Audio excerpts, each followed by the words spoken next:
Hi hello welcome back to ప్రణీ talks. అందరూ ఎలా ఉన్నారు? బాగున్నారా?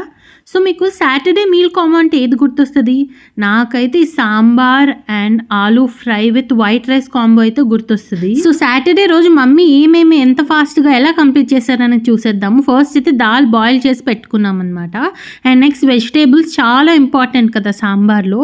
సో ఇక్కడ చూపించిన వెజిటేబుల్స్ అన్ని క్యారెట్ వేసాము, బ్రింజాల్ వేసాము, డ్రమ్ స్టిక్స్ వేసాము, ఆనియన్, పుదీనా, కొత్తిమీర. సో వెజిటేబుల్స్ అయితే మీ దగ్గర ఏమేమి ఉన్నాయో అవన్నీ యాడ్ చేసుకోవచ్చు. సొరకాయ, సో మా దగ్గర అయితే ప్రెజెంట్ అవి ఉండే అవి యాడ్ చేసాము. సో అవన్నీ నీట్గా స్లైస్ చేసి పక్కన పెట్టుకున్నాం. And some tomato and next చింతపండుని హాట్ వాటర్ వేసి పక్కన పెట్టుకోండి. పులుపు ఉండాలి కదా సాంబార్ అంటే. సో ఇంకా స్టార్ట్ చేసేస్తున్నాం అనమాట. ఫస్ట్ అయితే మంచిగా వెజెస్ని సాటే చేసుకోవాలి. పోపు దినుసులు వేసేసుకుంటున్నాం ఫస్ట్. క్లియర్గా మీకు తెలుస్తుంది. ఐ గెస్ నేను దీనికి వాయిస్ ఓవర్ ఇవ్వక్కర్లేదు అనుకుంటున్నాను. హాయిగా రాయల్టీ ఫ్రీ ట్రాక్స్ వినేస్తూ సాంబార్ ప్రిపరేషన్ చూసేయండి.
ఇంకా సాటే అంతా అయిపోయిన తర్వాత ఏదైతే దాల్ మనం బాయిల్ చేసుకున్నామో అది దీంట్లో యాడ్ చేసేసి మంచిగా ఒక మిక్స్ ఇచ్చేయండి. సో దట్ ఆ స్పైసెస్ అండ్ అరోమా అనేది మనకి దాల్లో కూడా యాడ్ అయిపోతుంది.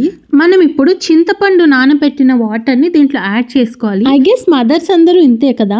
మనం ఏదైతే దాల్ బాయిల్ చేసిన కుక్కర్ ఉంటుందో దాంట్లో చింతపండు నీళ్ళు వేసి నీట్గా కలిపి వేస్తున్నారు. సో దట్ ఎక్సెస్ దాల్ దాంట్లో ఉండిపోయినా మొత్తం వచ్చేసేయాలని. మీలో చాలా మంది ఇలా చేస్తే అది పిసినార్తనం అనుకుంటారేమో, బట్ నేనైతే జాగ్రత్త చేయడం అని అనుకుంటాను. బై ద వే ఇంకా సాల్ట్ కూడా వేసేసుకోవాలి. వాటర్ యాడ్ చేసాం కదా. అండ్ కన్సిస్టెన్సీ మీకు నచ్చినట్టు పెట్టుకోవచ్చు. సాంబార్లో నాకైతే మరీ పల్సగా కాకుండా మీడియంగా ఉంటే నాకు ఇష్టం అనమాట. సో మమ్మీ అలానే చేస్తున్నారు. ఇంకా లాస్ట్లో మనకి ఫినిషింగ్ టచ్గా కొత్తిమీర, పుదీనా కావాలంటే కూడా వేసుకోవచ్చు. మేము ఒక్కొక్కసారి పుదీనా కూడా వేస్తుంటాము, ఫ్లేవర్ బాగుంటుంది అని. యూజువల్గా అయితే వేయరు. ఇంకా కొంచెం బాయిల్ చేసి దాట్ సెట్ మన యమ్మీ యమ్మీ సాంబార్ అయితే రెడీ. నెక్స్ట్ అయితే ఆలూ కర్రీ ప్రిపరేషన్ చూసేద్దాం. ఆల్రెడీ సైడ్కి మమ్మీ రైస్ పెట్టారు, నేను అది కూడా చూపిస్తాను మీకు. సో సైమల్టేనియస్గా రైస్ అండ్ సాంబార్ ఉడికేస్తాయి అన్నమాట. అండ్ మనము ఆలూ కర్రీ కూడా ప్రిపేర్ చేసేసుకోవచ్చు. అందుకే ఇంకా ఫైనల్ మసాలా వేసి ఇంకా దాన్ని బ్యాక్కి షిఫ్ట్ చేసేస్తుంది. మేబీ 4 బర్నర్ స్టవ్ ఉంటే ఇదే బెనిఫిట్ ఏమో, చాలా ఫాస్ట్గా వంటలు అయిపోతాయి. మీలో ఎంతమందికి ఈ కాంబో ఇష్టమో తప్పకుండా నాకు కమెంట్ సెక్షన్లో చెప్పేయండి. అండ్ ఇక్కడ నేను ఆలు అనేది ఫైన్గా చాప్ చేసి పెట్టుకున్నాను. నాకు చాపింగ్ చేయడం చాలా ఇష్టం, అందులో ఫైన్ చాపింగ్ అంటే ఇంకా ఇష్టం అనమాట. ఇంకా ఓకే, ఆలూ కర్రీ అయితే బేసిక్ ఫ్రై. ఇక్కడ మనకు అంత చెప్పాల్సిన రెసిపీ అంటూ ఏం లేదు. కొంచెం ఆయిల్ వేసి మనకి పోపులు, కరివేపాకు వేసి కొంచెం సాటే చేసిన తర్వాత మిర్చి కూడా వేసుకోవచ్చు మీకు కావాలి అంటే. అండ్ దెన్ కొన్ని వెల్లుల్లి ఫ్లేవర్ ఉంటే నాకు చాలా ఇష్టం, అందుకే ఎక్కువ వేయమని కూడా చెప్తుంటాను మమ్మీకి. అండ్ ఎండుమిర్చి వేసేసి ఒక్కసారి మిక్స్ చేసేసి తాలింపు అనేది మంచిగా అవ్వాలి. సో దట్ పొటాటో పీసెస్కి చాలా మంచిగా ఫ్లేవర్ పట్టి యమ్మీ టేస్ట్ అయితే వస్తుంది.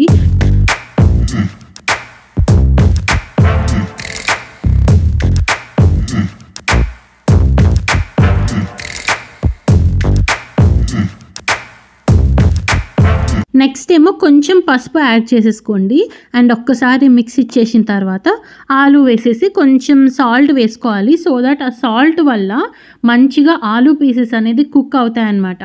ఆలు పీసెస్ కుక్ అవ్వలేదు అంటే ఫ్లాప్ అని చెప్పచ్చు రెసిపీ. అస్సలు బాగోదు టేస్ట్. సో చాలా జాగ్రత్తగా చేసుకోవాలి ఈజీ రెసిపీ అయినా. మనము వీడియోస్ చూసేటప్పుడు అబ్బా వంట ఇంత ఈజీనా అని అనిపిస్తుంటుంది, ఎస్పెషల్లీ కుకింగ్ ఛానల్స్ చూసినప్పుడు. కానీ మనం చేస్తే చాలా కష్టం. అందుకేనేమో కుకింగ్ ఈజ్ అన్ ఆర్ట్ అంటారు. అది అందరికీ అంత ఈజీగా రాదు.